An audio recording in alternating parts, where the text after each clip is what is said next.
శాఖ ఏర్పాటు చేయాలి. కేంద్రంలో ప్రత్యేక మంత్రిత్వ శాఖ ఏర్పాటు చేయాలి. పార్లమెంట్లో బీసీలకు మంత్రిత్వ శాఖలో 50% పెట్టాలి. కేంద్రంలో ప్రత్యేక మంత్రిత్వ శాఖ ప్రవేశపెట్టాలి.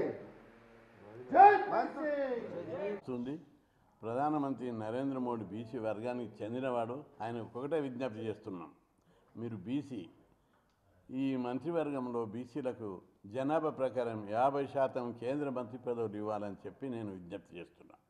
అదేవిధంగా జాతీయ స్థాయిలో అనేక రాష్ట్రాలలో వచ్చే రిపోర్టు ప్రకారం నాకు వస్తున్న రిపోర్టు చూస్తే బీసీలందరూ కూడా నరేంద్ర మోడీని చూసి బీజేపీ పార్టీకి ఓట్లేసారు. అందుకే వాళ్ళకి నైతిక సామాజిక బాధ్యత ఉంది. బీసీలకు 50% మంత్రి పదవులు ఇవ్వాలి. మన రాష్ట్రానికి వస్తే ఇక్కడ 4 ఎంపీలు ఉన్నారు. తెలంగాణలో ఉన్న బీసీలందరూ నరేంద్ర మోడీ గారిని చూసి బీజేపీకి ఓట్లేసారు, చాలామంది మెజార్టీ.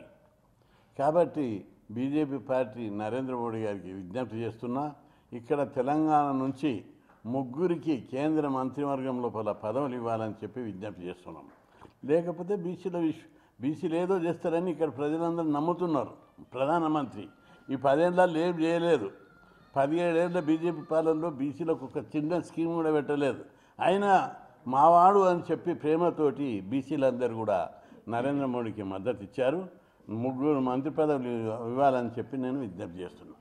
అదేవిధంగా ఈ దేశంలో బీసీలు ప్రజాస్వామ్యం, ఇది ప్రజాస్వామ్యంలో బీసీలు వాటాదారులు, బిచ్చగాళ్ళు కాదు, మేము వాటాదారులు. ప్రజాస్వామ్యంలో ఏ కులానికి ఏ సామాజిక వర్గానికైనా వారి వారి జనాభా ప్రకారం విద్య, ఉద్యోగ, ఆర్థిక, రాజకీయ పదవుల లోపల అన్నిటి లోపల కూడా అధికార పదవుల లోపల జనాభా ప్రకారం వాటా ఇవ్వడం ప్రజాస్వామ్య ప్రభుత్వాల లక్షణాలు. ప్రపంచంలోని అనేక దేశాల లోపల పీడిత కులాలకు, పీడిత వర్గాలకు, చైనా తీసుకో, రష్యా తీసుకో, అమెరికా తీసుకో, జపాన్, జర్మనీ, ప్రపంచంలోని అన్ని దేశాల్లో కూడా ఆఫ్రికా ఖండం కాడికేరి బీసీలకు, పేద వర్గాలకు అక్కడ ఏ పద్ధతి ఉందో సామాజిక వర్గాలు అట్లా వాళ్ళకు జనాభా ప్రకారం వాటా ఇస్తున్నారు. కానీ దురదృష్టవశాత్తు భారతదేశం వేదభూమి, కర్మభూమి, ప్రజాస్వామ్యం పేరు మీద నడిపించుకుంటా ఈ పీడిత కులాలకు, అణచివేయబడ్డటువంటి కులాలకు వారి జనాభా ప్రకారం 76 ఏళ్ల నుంచి బీసీలకు వారి వాటా వారికి దక్కడం లేదు. మేము మంత్రివర్గ పదవులతో పాటు విధానాలు కూడా ముఖ్యం.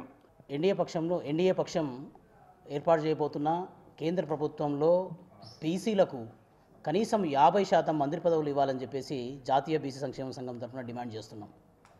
ఎందుకు ఇవ్వాలి 50%?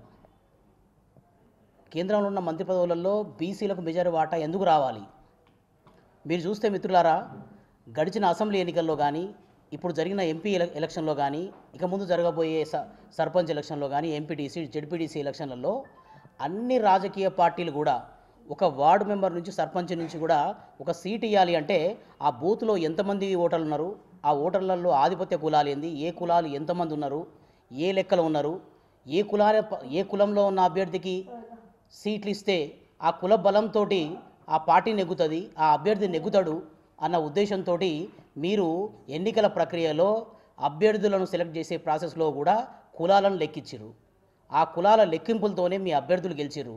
గెలిచిన అభ్యర్థులతోనే ఈరోజు మీరు ప్రభుత్వాన్ని ఏర్పాటు చేస్తున్నారు. మరి అలాంటి పరిస్థితులలో కులాల జనగణనలో కులగణన చేయమంటే ఎందుకు చేయడం లేదు? మీ రాజ్యాధికారం కోసం, మీ అధికారంలో రావడం కోసం, మీరు పీఠం ఎక్కడం కోసం అయితేనేమో కులగణన చేయాలి, కులాల లెక్కలు తీయాలి. వాటా పంచే సమయం వచ్చేసరికి కులాల లెక్కలు తీయకుండా జాప్యం చేస్తున్నారు. ఈసారి ఎన్డీఏ పక్షంలో నితీష్ కుమార్ గారు కూడా వాళ్ళ మిత్రపక్షంలో ఉన్నారు.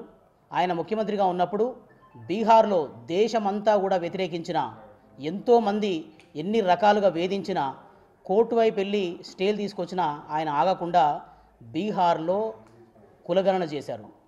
చేసిన కులగణనలో 13 కోట్ల బీహార్ జనాభాలో దాదాపుగా 63% మంది బీసీలు ఉన్నారు. వాళ్ళ స్థితిగతులు, వాళ్ళ ఆర్థిక సామాజిక స్థితిగతులు అన్నీ కూడా తెలవడం వల్ల అక్కడ ఉద్యోగ అవకాశాలలో, సామాజిక వాటిలలో ఎన్నో రకాలుగా వాళ్ళ వాటా ప్రకారం చేసే అవకాశం దక్కింది.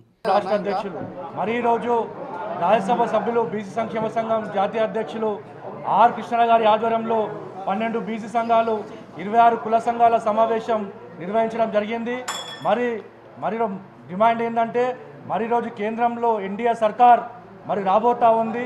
ఆ ఎన్డీఏ సర్కార్కి మేము విజ్ఞప్తి చేస్తూ ఉన్నాం, డిమాండ్ చేస్తూ ఉన్నాం. ఎందుకంటే ఇక్కడ మీరు అసెంబ్లీ ఎలక్షన్స్ ఉన్నప్పుడు ఇక్కడ అసెంబ్లీ ఎలక్షన్స్ ఉన్నప్పుడు తెలంగాణ రాష్ట్రంలో బీసీ ముఖ్యమంత్రిని చేస్తా అని చెప్పి మరి బీజేపీ పార్టీ అనౌన్స్ చేయడం జరిగింది. మరి బీజేపీ పార్టీ అనౌన్స్ చేసింది, మరి బీజేపీ లీడర్ని కూడా ఈరోజు బీజేపీ పార్టీ చేయలేకపోయింది. మరి అదేవిధంగా మరి కులగణనలో జనగణన చేయాలని చెప్పి మరి కృష్ణ గారు మరి ఎన్నో ఏళ్ళుగా పోరాటం చేస్తూ ఉన్నారు. మరి అదేవిధంగా కేంద్రంలో ప్రత్యేక మంత్రిత్వ శాఖ ఏర్పాటు చేయాలని, మరి ఆటలు ఆడుకోవడానికో శాఖ ఉంటుంది, పాటలు పాడుకోవడానికో శాఖ ఉంటుంది, కానీ మా బీసీలకు ఒక శాఖ ఉండదని చెప్పి కూడా ఈరోజు కేంద్ర ప్రభుత్వాన్ని డిమాండ్ చేస్తూ ఉన్నాం.